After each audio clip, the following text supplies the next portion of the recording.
Olá pessoal, espero que estejam bem. Eu sou a professora Amanda Ferreira, professora do Instituto de Ciência e Tecnologia das Águas, e estou trabalhando com vocês o componente curricular Recuperação de Áreas Degradadas. Nossa aula de hoje fala de modelos de restauração florestal. Bom, muitos são os modelos que estão disponíveis para serem usados em recuperação de áreas degradadas, seja para um processo de recuperação ou um processo de restauração florestal, restaurando o ecossistema como um todo.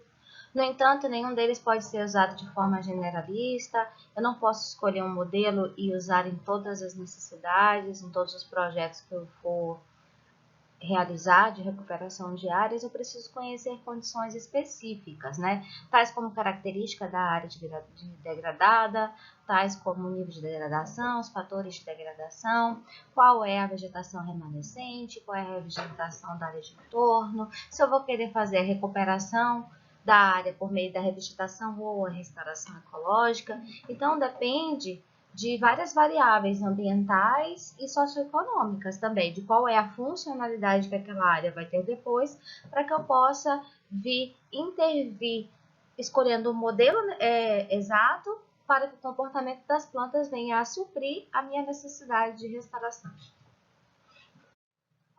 Os modelos de restauração florestal podem ser simples ou complexos. Os modelos simples, eles são geralmente com poucas espécies e arranjos de espécies utilizadas. São efetivos em termos de proteção primária do solo, cobertura da área, revegetação, no entanto, apresentam problemas em longo prazo no que diz respeito ao restabelecimento das funções ecológicas, justamente por ter poucas espécies, algo que já vínhamos falando nas aulas anteriores. Os modelos complexos procuram logo de imediato imitar a natureza, buscando restauração das funções ecológicas, utilizando os grandes números de espécies e diferentes grupos sucessionais.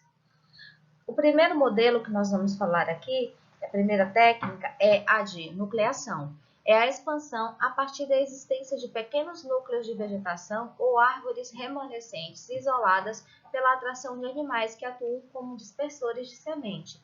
Atua como facilitação do processo de sucessão ecológica, empregado em pequenas áreas e pode ser empregado também com poucos recursos. Aqui nós temos imagens do modelo de nucleação, certo? Nós temos aqui uma área que está passando por processo de recuperação e são implementadas pequenas ilhas vegetativas com vegetação mais parecida possível com a vegetação adjacente da área de entorno. Essas ilhas vegetativas, elas podem ser estabelecidas tanto pelo plantio de mudas, tentando imitar o ecossistema mais próximo possível do original, ou até mesmo a utilização de banco de sementes por transposição do solo de uma área para outra, fazendo com que essas ilhas vegetativas atraiam animais, atraiam pássaros para essas áreas e com o tempo e a disseminação das sementes entre as ilhas vegetativas, essa área tende a ser completamente restaurada. O mesmo vale para essa figura 8.2, a existência de uma ilha vegetativa, esse é um núcleo, na verdade, que é bastante empregado nas técnicas de nucleação, que pode, como eu já falei para vocês, ser feito por meio da implantação de espécies ou a transposição de banco de semente do solo de uma área adjacente, fazendo com que o tempo, conforme o tempo for passando, esse núcleo vá aumentando em função da dispersão de semente, atração de fauna, de animais que vão aqui auxiliar nesse processo de disseminação. Alguns animais, por exemplo, vão transitar entre um núcleo e o outro, fazendo a disposição de sementes entre os núcleos, assim proporcionando o processo de restauração da área. Eu posso estar realizando a nucleação por diferentes métodos, diferentes formas. A primeira delas é o plantio de muda. A segunda é o plantio de arbustos de espécies de subbosque, ou seja, de diferentes estágios sucessionais. Um outro método é por meio de transposição de galhada ou do solo.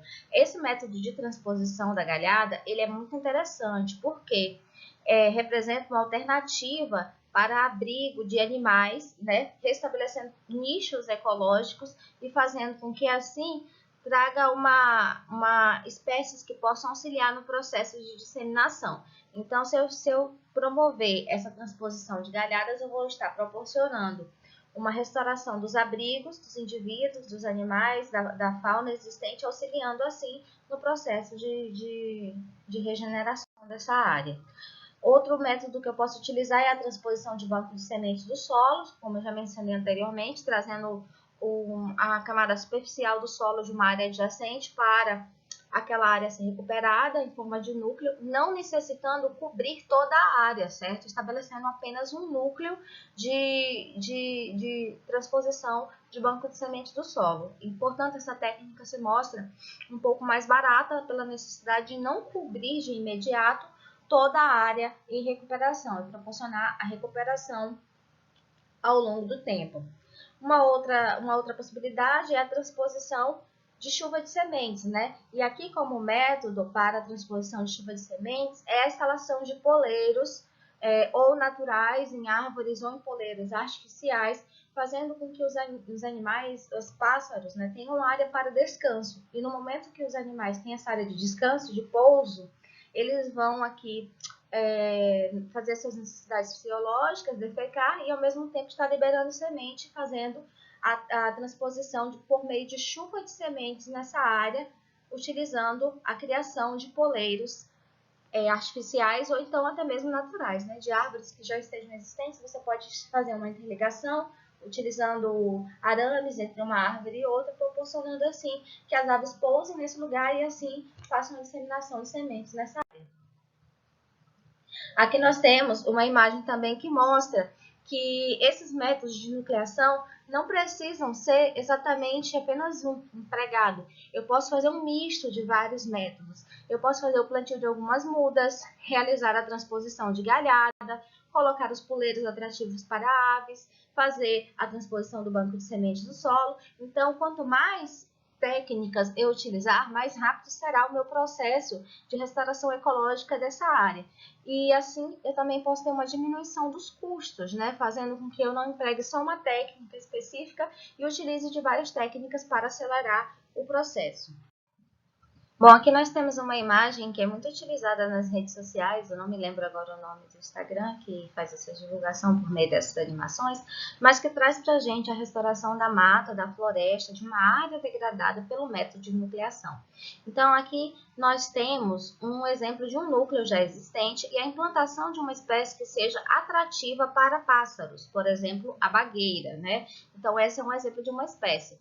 Essa área no entorno dessa árvore, há uma tendência de ter uma grande disseminação de sementes trazidas justamente por essas aves que se depositam aqui, que vêm aqui para se alimentar, que vêm para descansar. Então, essa área pode ser uma área de coleta de sementes defecadas para ser utilizada em uma nova área de nucleação. Essa área de nucleação, como a gente pode ver aqui, ela está sendo implementado aqui um misto de métodos para que esse novo núcleo surja. Então, o primeiro deles é a coleta de sementes, vindo da área defecada pelos pássaros, a coleta de solo das primeiras camadas, que vai também trazer uma outra diversidade de sementes, daí a transposição de serrapilheira e a transposição de galhada. Além disso, foi implementado um poleiro aqui para que os aves venham também defequem e assim façam a chuva de sementes. Além disso, como já falado para vocês, a transposição de galhada, ela oferta abrigo para os animais. Então, aqui nós temos uma pequena cutia ou uma capivara, não sei do que se trata, que também vai defecar, também pode trazer algum alimento e enterrar por aqui, fazendo com que, com o tempo, um novo núcleo se estabeleça nessa floresta e comece a se formar. Então, também até esse processo de interligação entre um núcleo e outro, que alguns animais começam a passar de um núcleo ao outro por busca de abrigo ou de alimento, vai fazendo com que nessa área próxima aqui, esses núcleos vão ampliando e aos poucos comecem a se encontrar, formando apenas um fragmento florestal, certo? Bom, um outro método a ser implantado é o plantio aleatório. O plantio de mudas, sem espaçamento definido, baseia-se na regeneração natural de espécies e não obedece um determinado espaçamento. Então, é um plantio feito aleatoriamente, certo? Apesar do plantio aleatório, deve-se procurar distribuir as mudas de forma regular na área. Eu não posso aglomerar as mudas em uma área e na outra esquecer de plantar. recomendando que se mantenha uma distância de 2 a 4 metros entre as covas e com áreas com gramínea deve-se reduzir o espaçamento para que o crescimento da copa faça com que abafe logo essa gramínea e ela morra. E por que eu tenho que respeitar esse espaçamento? Bom, porque esse espaçamento aleatório, né, mas que se define basicamente uma distância mínima. É porque as árvores eu não posso plantá-las muito juntinhas, porque senão uma vai competir com a outra, ou muito afastada, senão eu não vou conseguir a cobertura total da área. Um outro modelo são os modelos sucessionais, baseados no modelo de sucessão florestal, onde as espécies pioneiras devem fornecer condições ecológicas, né, de sombreamento, umidade, para que as espécies secundárias e clímax se estabeleçam. Geralmente, geram melhores resultados em termos de sobrevivência e crescimento de espécies, esse modelo. Bom, um outro método é o plantio em linha com espécies pioneiras e não pioneiras. Na verdade, não é um método, é um método dentro dos modelos sucessionais. Geralmente se indica o plantio em espaçamentos de 2 por 3 metros ou 2 por 2 metros. O plantio de pioneiras e não pioneiras pode ser simultâneo, acontecer ao mesmo tempo, ou escalonado. Após 2 anos do plantio das pioneiras, implementar as espécies secundárias tardias e clímax, certo? Os plantios escalonados custam mais caro, porém resultam em maior sucesso da pega das mudas das não pioneiras. Por quê? Quando eu estabeleço depois de 2 anos, eu já tenho um ambiente que já foi proporcionado pelas espécies pioneiras que se estabeleceram ali, adequado para que essas espécies não pioneiras possam sobreviver e se estabelecer com maior qualidade, diminuindo assim o número de mortalidade de espécies de mudas não pioneiras. Lembrando que as mudas de espécies não pioneiras são sempre mais caras do que as mudas das espécies pioneiras, tá bom? Os plantios simultâneos são indicados em caso que necessita de uma maior cobertura da área mais imediata, como, por exemplo, quando se a restauração tem que acontecer mais rápido ou quando eu preciso cobrir a área para evitar processos erosivos. Aqui nós temos, né, um modelo dos plantios em linha com espécies pioneiras e não pioneiras.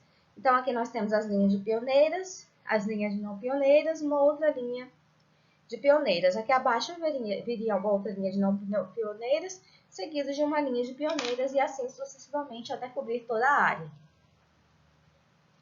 Aqui nós temos um outro modelo. Observem que lá no modelo anterior, pioneiras e não pioneiras seguiam uma sequência, uma linha aqui, né? Agora nós temos um plantio em quincôncio, onde eu faço uma espécie de triângulo entre as espécies pioneiras e não pioneiras, formando um arranjo de 5 espécies dentro de um retângulo, sendo 4 pioneiras e uma não pioneira. Então, eu sempre vou ter esse arranjo aqui, de 4 pioneiras e uma não pioneira no meio. Então, para deixar um pouco mais claro, eu faço a primeira fileira, por exemplo, aqui representando 3 metros de distância uma para a outra. Aí aqui, em 1,5 metro, eu vou a 2 metros de distância delas implementar a não pioneira.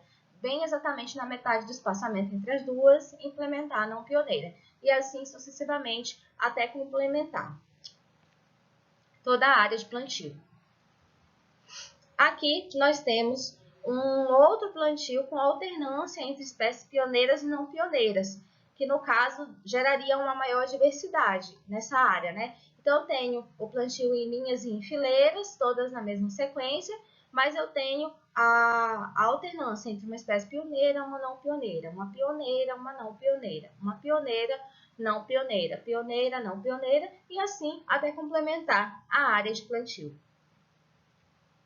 Aqui nós temos um plantio com uma linha de pioneiras e em alternância, outra linha em alternância de pioneira e não pioneira, misturando com o arranjo daquele segundo modelo, né? Formando esse formato de 5 espécies juntas aqui em um mesmo retângulo, sendo uma vez delas 4 não pioneiras e uma pioneira, seguidas de 5 pioneiras, 4 pioneiras e uma não pioneira, seguido de 5 pioneiras. Então, na verdade, eu tenho a maioria das linhas representando as espécies pioneiras e a linha do meio, onde a plantação são plantadas no espaço intermediário entre uma fileira e outra, claro, respeitando o espaçamento aqui, alternando entre não pioneira e pioneira.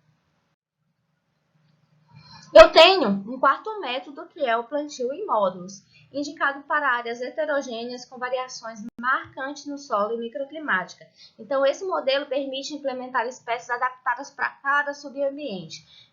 Digamos que eu tenho uma área degradada em diferentes topografias, com diferentes tipos de solo, com diferente perfil hidrológico desse solo, ou seja, áreas mais úmidas e áreas mais secas. Eu vou ter que escolher esse método, plantios em módulos, escolhendo as espécies mais adaptadas para cada área, para cada segmento dessa área que está em processo de recuperação.